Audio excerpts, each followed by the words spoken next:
Au cœur des montagnes françaises, un monstre a semé la terreur.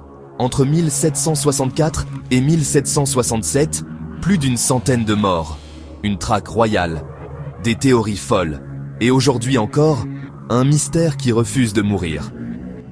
Voici l'histoire vraie de la bête du Gévaudan. Juin 1764, une bergère attaquée près de Langogne. Elle survit.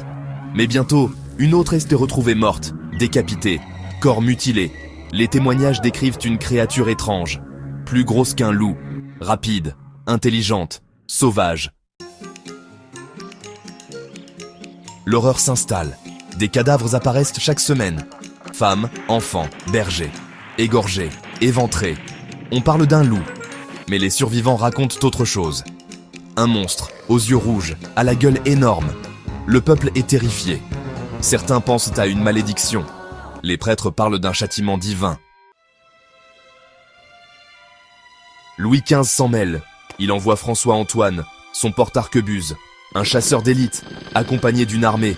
Après des mois de traque, un énorme loup est abattu. On le déclare bête du Gévaudan. La presse se calme, mais les attaques reprennent.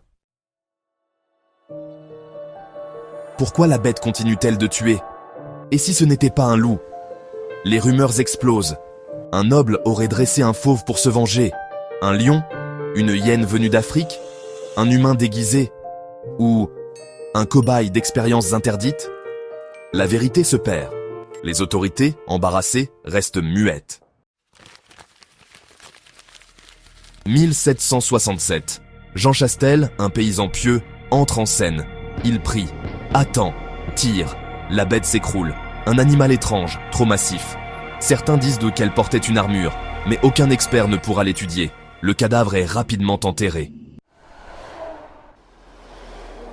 Plus aucune attaque, mais tant de questions. Qu'était vraiment la bête? Un loup? Un animal exotique? Une fabrication humaine? Ou une illusion née de la peur collective? Plus de 300 attaques. 100 morts. Et aucune certitude. Et vous, que croyez-vous? Mythe ou manipulation? Abonnez-vous pour découvrir d'autres histoires oubliées.